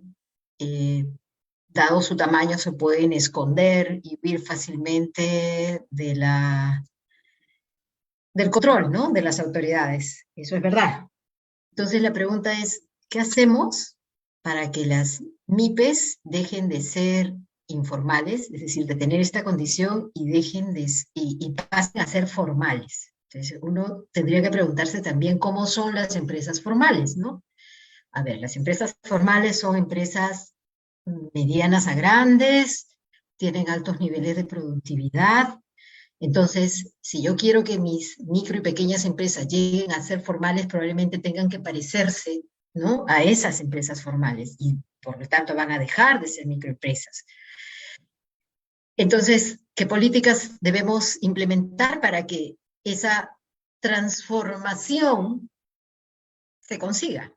Creo yo que hay que actuar en un lado que permita el vínculo entre las microempresas y las empresas más grandes, las medianas y grandes, de manera que ese vínculo permita que las actividades de las microempresas empiecen a desarrollarse o crezcan. Pero claro, necesitamos también que al interior de las micro y pequeñas empresas haya una transformación de su productividad, ¿no? Un incremento de su productividad. Y para eso necesitamos, creo yo, trabajar en el lado de la mano de obra, pero también trabajar con su capital, ¿no? Entonces necesitamos asistencia técnica para mejorar el rendimiento de la mano de obra, pero también necesitamos financiar mejoras en su stock de capital, que permita que la actividad de las micro y pequeñas empresas pueda estar al nivel de lo que una demanda de empresas más grandes pueda requerir. Entonces yo creo que hay que trabajar por ahí. No soy experta en el tema de microempresas exactamente, pero creo que no hay manera de quedarnos con microempresas, un montón, en esa situación de informalidad, si es que no generamos condiciones para que éstas puedan vincularse con empresas más grandes que puedan ayudarlas a transformarse en empresas formales, de mayor tamaño, de mayor productividad. No creo en eso de que vamos a continuar por siempre o que deberíamos mantenernos por siempre con un segmento enorme de microempresas en la informalidad. No, creo que más bien deberíamos aspirar a convertir a ese segmento enorme de empresas chiquititas, informales, con baja productividad, en un segmento de empresas medianas, vinculadas con empresas más grandes, formales, con alta productividad y de mayor dinamismo productivo. Creo que por ahí va, ¿no? O sea, no sé, pues no soy experta, pero me imagino, y hay en este país creo que muchos colegas que han trabajado en el tema de la microempresa, que podrían asesorar al gobierno para implementar políticas más efectivas, ¿no? Que tan solo entrar al mercado microfinanciero para dar crédito indiscriminado a aquellos que el sector financiero formal no está dando, porque probablemente no son sujetos de crédito. Creo que por ahí va la cosa. Muchas gracias. Muchísimas gracias, profesora Giovanna. Muchísimas gracias a todos los que hicieron sus preguntas por Zoom y por redes sociales. Por cuestiones de tiempo, dado que la mesa ha estado súper interesante, han quedado algunas preguntas, pero eso nos anima tanto a la facultad como al Departamento de Economía, me atrevo a decir también a nombre del departamento, a generar diversos espacios, ¿no? Muchas gracias al profesor Waldo, al profesor Alonso, a la profesora Giovanna. Para cerrar, digamos, este espacio, yo le voy a dar el pase al profesor Luis García, en representación también del Departamento de Economía. Bueno, muchas gracias, Yulisa. En nombre de la jefa de departamento, Yanina León, a quien estoy representando en este momento, quiero darle las gracias a los profesores, a los expositores hoy día, todos profesores del Departamento de Economía. Hemos tenido un panel, creo que muy importante, de lujo, 2 exministros y una experta en microfinanzas, que nos han dado un excelente panorama sobre la situación económica. Bueno, los temas han sido puestos sobre la mesa y el debate se ha abierto, tal como se ha visto en las preguntas y comentarios, y yo creo que ese es justamente el objetivo tanto de la facultad como del departamento, que desde hace 50 años viene promoviendo el intercambio de ideas alturado, ¿no?, en estos temas económicos, ¿no? Nos ha tocado vivir muchas crisis económicas en estas décadas y siempre hemos tenido una voz y hemos sido un espacio para la discusión de las políticas. Como dice Yulisa, efectivamente, y como se ha visto con las preguntas, han quedado muchos temas. Quizá sería interesante tener alguna otra reunión, ¿no? Porque, por ejemplo, temas como, por ejemplo, el tema del empleo, la pobreza, qué pasa con la educación, la salud, se nos viene o no una tercera ola, ¿qué haremos? Hay muchos temas por comentar y debatir, ¿no? Ojalá que pronto tengamos nuevos encuentros como este, y donde esperamos la colaboración de los profesores y también la participación del público. Y finalmente, queda sobre todo discutido, sobre todo lo que se ha discutido, queda en manos de de las autoridades, ejecutivo, legislativo, para que evalúen la situación y, bueno, tomen medidas, ¿no?, para que se consolide de una vez la recuperación económica, que por lo que hemos visto está avanzando, pero todavía un poco lento. Bueno, muchas gracias a todos, ha sido un excelente evento y con esto lo concluimos. Muchísimas gracias a todos, señor decano, Lucho. Gracias a todos. Nos vemos. Chao. Gracias. Cuídense. Gracias a todos. Chao. 18. Chao.